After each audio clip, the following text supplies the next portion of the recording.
webale kubanga kuoli gwali ku YouTube gendo tekemu Red Zone TV o subscribing ko ate kuchide ate bwoti oberenga to missinga information ya face bambulide Patrick Nzendiwo Red Zone TV nga bulijjo kakati no lwalero njagadde nzije njogere ku nsonga ya Kazibwe Bashir waliwo yansindikidde message kakati nga sinaba kugenda wala njagala nsooke mbuuze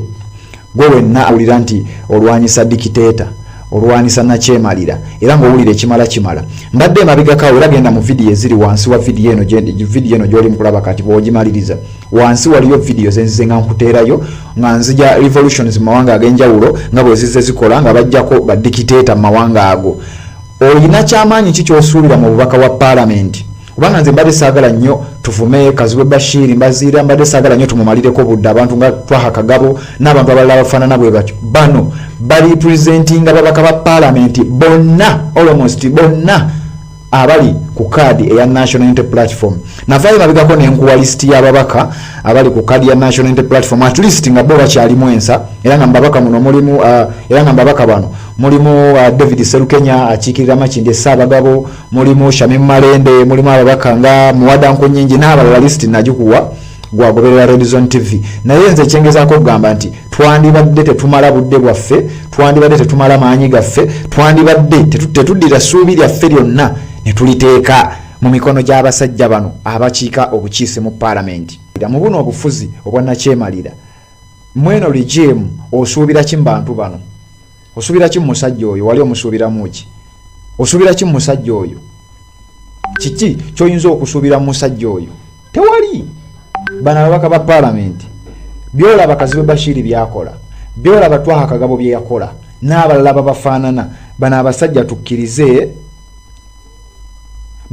tukkirize nti bali presenting ababaka ba parliament bonna Katonda yabavaamu buvi bano nti ensi ebategedde naye bangi abakola ebintu bino ng'ensi tennabamanya bangi abakola ebintu bino ng'ate tubeesiga nnyo tetunnaba kubanga tubamanya oba nfuna bulungi so kyengezaako kugamba tulekeraawo okuddira essuubi lyaffe lyonna tuliteeka mu babaka ba parliament in fact nina okukkiriza nti teriiyo mubaka wa parliament oba ali ku National Unity Platform oba wa FDC oba waaki kizibu nnyo okusanga omubaka wa parliament ng'ayagala obuyinza bukyuke lwaki tamanyi kiddako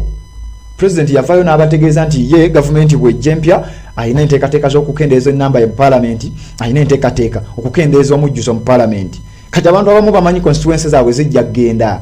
ate nga keekabadde akawogo ate nga wabadde ayitira okitegeera tebakulimba nti omubaka wa parliament akeera ku makya nga ayagala Museveni aveewo batono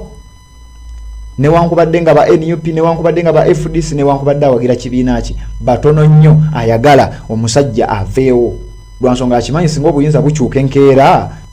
tamanyi kiddako ku kifo kye tamanyi kiddako ku constituency yo beena asigalawo tamanyi kigenda kuddako ku parliament bwenaaba tebaagala gavumenti ekyuke ekyokubiri weebuuze lwaki Museveni atulugunya nnyo foot soldier okusinga omubaka wa parliament kubanga tunulira abaana bonna abakwatibwa ba foot soldiers basinga okukwatibwa abatalina bifo lwaki nti gwakimanyi olina obusungu obwaddala naye ono omubaka wa parliament ajja n'ayogera byayogedde ng'anoonya kufuna attention y'abantu anoonya audience Museveni akimanyi bulungi nnyo nti omubaka wa parliament talina nnyo taffaali lyasobola kuteeka mu kugenda kwe talina nnyo kyamaanyi kyasobola kukola mu kuvaawo kwe mbuyinza wabula gwe nange gwe omuntu wa bulijjo gwe foot soldier gwe Museveni gwe gwatya kuba akimanyi gwe omuyinako obusungu obwaddala naye bano ababaka ba parliament era abaagala nnyo era nze njagala nkutegeeze nti singa tumala okulonda nga bwe twali mu 2021 bwe tumala okulonda nti ababaka ba opposition bazze bameka tugambe nti bazze 10 aba NUP bazze bameka balayidde 6 namanti kwabo 6 njagala kaana abafuna abamu Katonda abavaamu buvi bambi ne tubamanya be Kazibwe Bashir be ba Twaha Kagabo be balala bafaanana bwe batyo naye ababaka ba parliament bonna twandibadde tujja essuubi lyaffe mu bantu abo ate n'ekirala ennamba esinga njagala weegendereza ennamba esinga babeera baavu ate nze saagala nnyo okwesiba ku kintu kya bwavu ku naddala eri omubaka wa parliament naye abasinga ennamba esinga sijja kumenya mannya bajja enewerekangereze Kazibwe Bashir ayinza okuba teyali mwavu nnyo naye era yali tayina nga bwali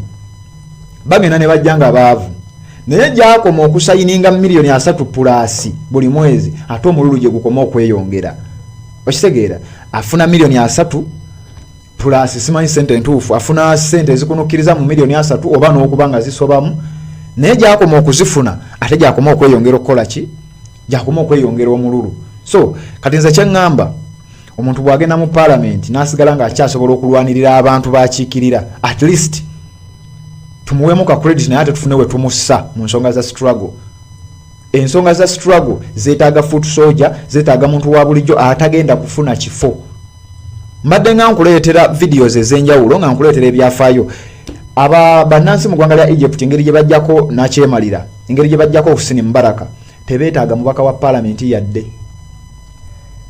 ate ategedde bintu bino ogenda ku channel eno yennyini ya Red Zone TV oteeke mu Red Zone TV osubscribe ng'okwate ku kide video gyeziri bannansi mu ggwanga lya Sri Lanka baali bagoba omusajja bamuyita Gotabaya Rajapaksa baamugoba nga tebeetaaga mubaka wa parliament yadde okitegeera bannansi mu ggwanga lya Philippines eyo yali 1986 baagoba omusajja bamuyitanga Ferdinand Marcos baamugoba nga tebeetaaga mubaka wa parliament yadde oba mufuna bulungi nnyo abantu mu ggwanga lya Malawi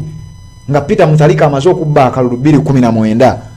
baamugoba nga tebeetaaze mubaka wa parliament yadde oba okitegeera mu ggwanga lya Sudan tebabadde baka ba parliament babadde beekalakaasa okugoba Bashir mu ggwanga mu buyinza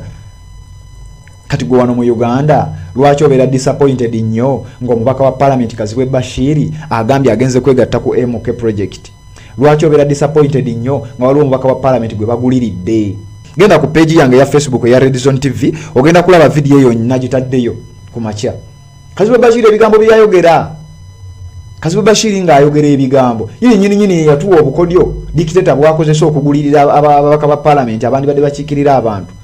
naye yalinga atuwa sigino nti banne bino bye ngenda okukola